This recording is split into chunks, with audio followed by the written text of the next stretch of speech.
we're given the function f. If f, the derivative exists, and also the derivative is continuous over 0, 1, closed interval. And also we denote the following expression as an. An is equal to 0 to 1 integral f of x dx minus 1 over x times 1 over n times sum from 1 to n of f of k over n. And we want to find the limit of n times an. And so first I'm going to because we have to match this expression with this expression. So we're going to try and rewrite it as a sum as well. Later we're going to rewrite this as the integral, in an integral format, so that they can match. That's a very useful technique. So this can be written as 0 to 1 f of x dx. This is in fact the sum of several integrals. Sum from k from 1 all the way up to n. Finite sum, right, from small intervals. K minus 1 over n all the way up to k over n. It's like we're integrating from 0, 1. So for example, I divide 0 to 1 intervals into n even small intervals, right? So this point is actually 1 over n, and that point is 2 over n, and 3 over n. Right? This is n over n, so on and so forth. So it's like we integrate from in this integral and integrate from in this small interval, and then sum them up. So k should go from 1 all the way up to n of f of x dx, right? So that we can match this with that, combine the summation. And of course, how can we rewrite this in the format of integration, right? So first of all, 1 over n is like a constant, right? Finite, right? N is finite, so take the constant inside the sum. So this is in fact 1 over n sigma k from 1 to n f of k over n can be written as sigma k from 1 to n 1 over n times f of k over n. Right? This is in fact can be written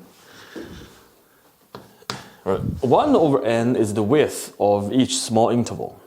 If I use the interval, if I use the interval of same interval as this interval, k minus 1 over n all the way up to k over n, right? So that the width, the length of this small interval is just 1 over n, right? So integrate f of this is a constant. Instead of x, we will use k over n, right, dx. So when we integrate it, we just take out the constant out of the integral, multiply by the length of the interval. That is 1 over n times the constant, right? The same thing. Now it's just written in an integration format. So now we can just combine this and that, right? In exactly the same format. Now my an can be written as, remember, the first part I've already written as this following, right? And the second part I've already written as this format, right? So this minus that. So same summation, right? Summation, combine the summation. So this minus that. But the same interval, so combine the interval, combine integration. And so we take the difference of the integrands, right? This minus that. So in the end, we have sigma from 1 to n, integral from k minus 1 over n all the way up to k over n of f of x minus this one, right? F of k over n dx. Right? Later, we're going to figure out the limit of n times this expression. But now the way we're going to handle it is that we're going to use the intermediate value theorem of differentiation. All right? So there exists, so this expression is actually equal to, so an is equal to, copy it down, summation k over n, k minus 1 over n. So this can be written as the derivative at some point. The derivative at, let me just use Cc sub k. Cc sub k, because Cc depends on the value of k, right? Different intervals, we have different C's, right? So, and also it is dependent on the value of x. As x changes, the value of Cc also changes. May not be a function, but definitely has something to do with x. Right? Times the difference of x minus k over n, then dx. Right? So this is because of the intermediate theorem of differentiation. Right? The difference between the functional values can be written as the derivative value at some point times the difference of those 2 points. Right? And for example, so what I mean is that, for example, I have the small interval from k minus 1 over n all the way up to k over n, right? In each of this small interval, for example, here is x, right? So in between x and k over n, there must be some Cc, right? This is, for example, Cc sub k of x, right? As you can see, as x changes, x may be sitting here, x may be sitting there. As x changes, the Cc also changes. Right, so, and now maybe let's just switch the, let me just add a negative sign and switch the order of x and k over n. Right? So k over n minus x, so that k over n minus x is in fact positive. That's what I need. And now, next is we can just,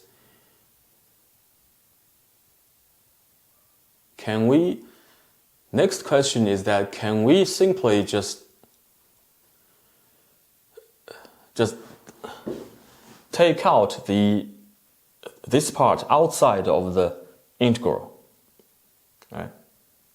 So the answer is no, right? Because this is not a constant.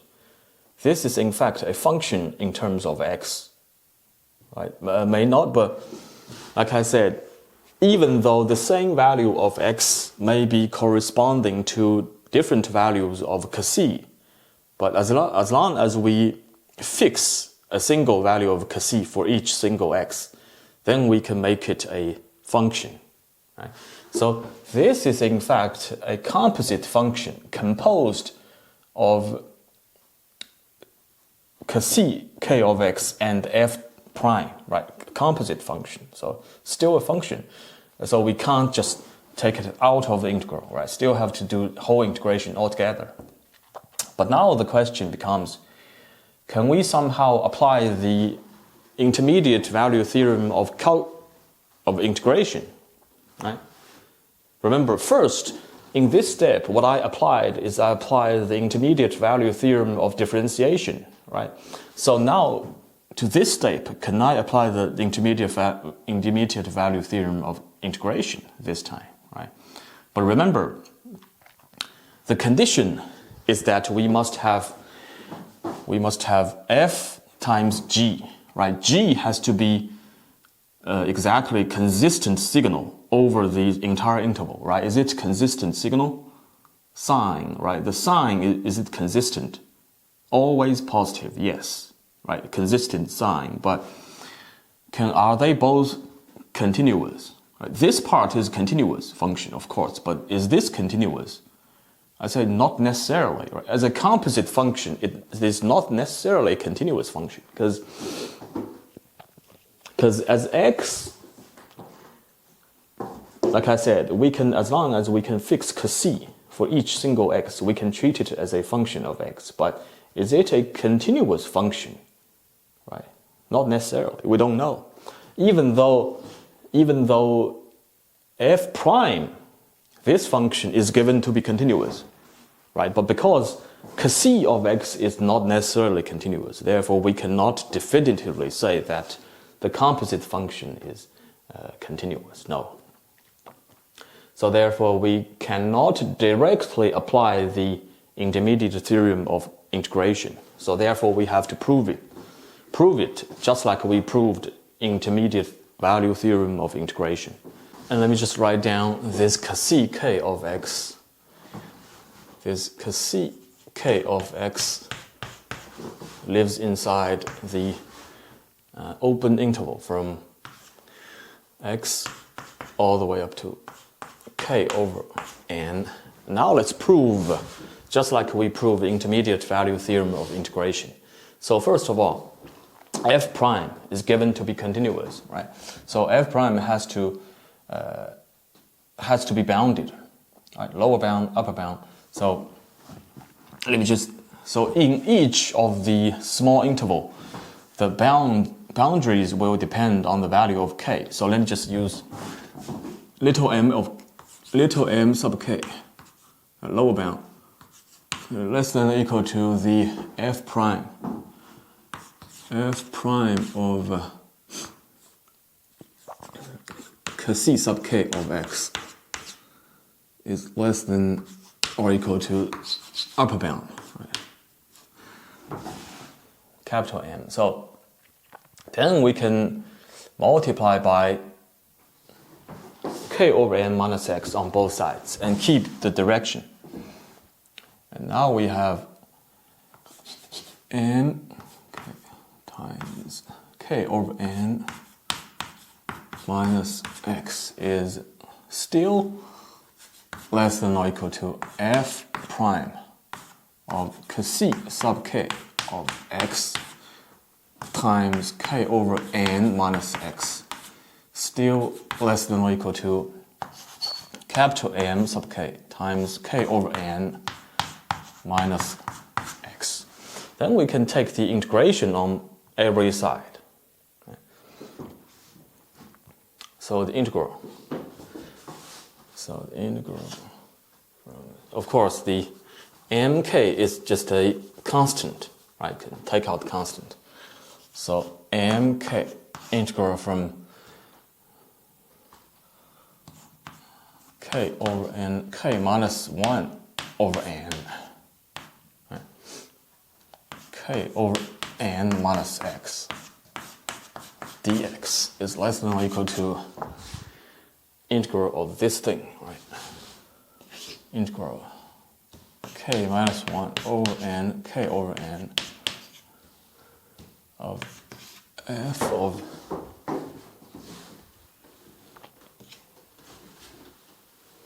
prime c k x times k over n minus x dx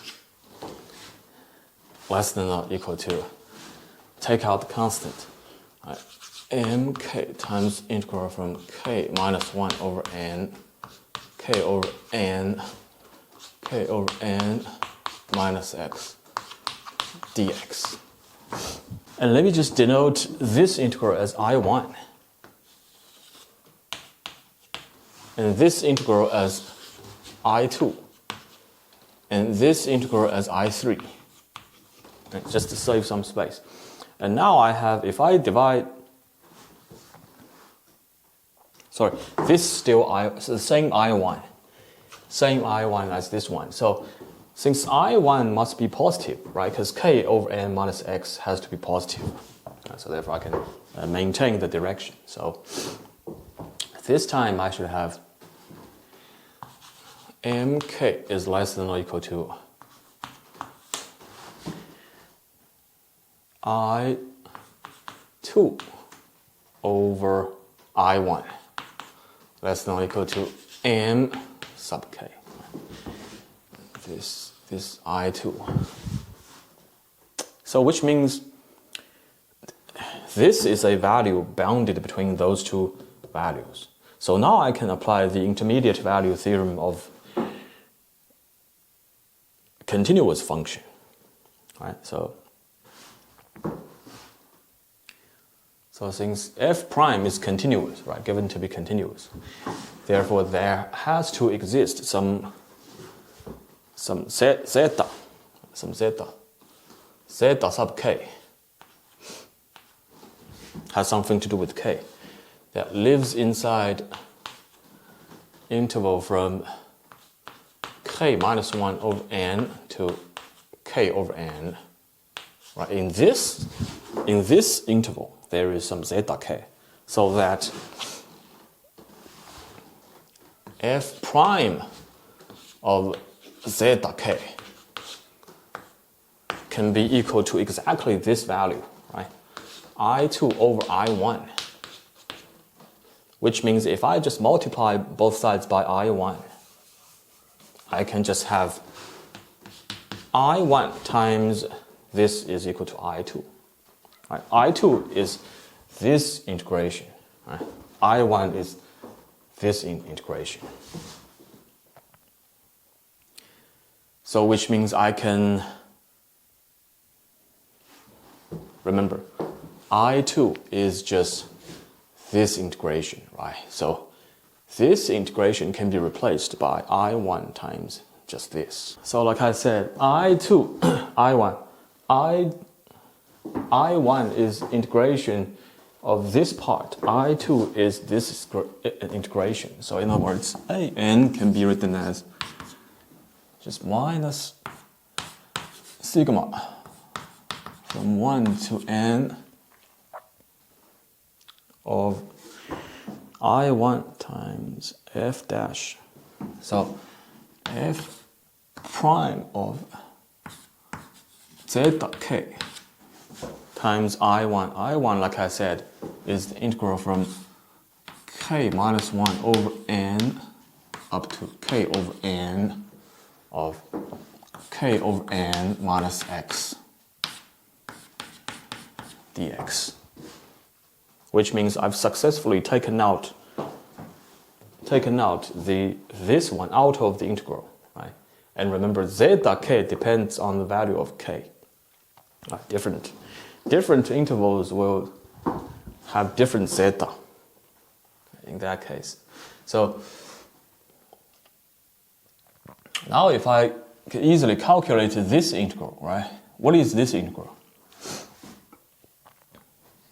This integral. So that is equal to, what's the antiderivative? So that is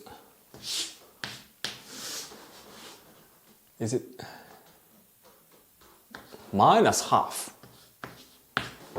Minus, because in the end we will have differentiate. So in the end there's a minus sign coming out.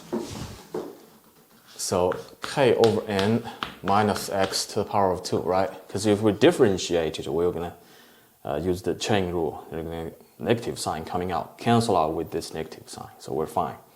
So evaluate it from k minus 1 over n all the way up to k over n, right? So k over n, right, plug into x, we have 0. And k minus 1 over n, right, plug into it, we have just 1 over n quantity square, right? In the end, we have since we have a minus sign out here. So in the end, minus minus just cancel out. In the end, we have just 1 over 2 times n squared. Right, that's our integral. Right. So in the end, we have, there is still minus sign out here, right? Minus sign. Minus, can we perhaps take out the integral? Yes, we can take out this is constant. Right? N is a finite number. Now, for now, it's a finite number. Take out the constant, we have minus 1 over 2 times n squared and times the sigma.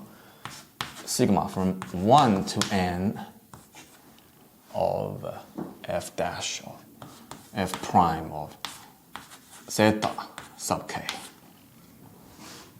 Right?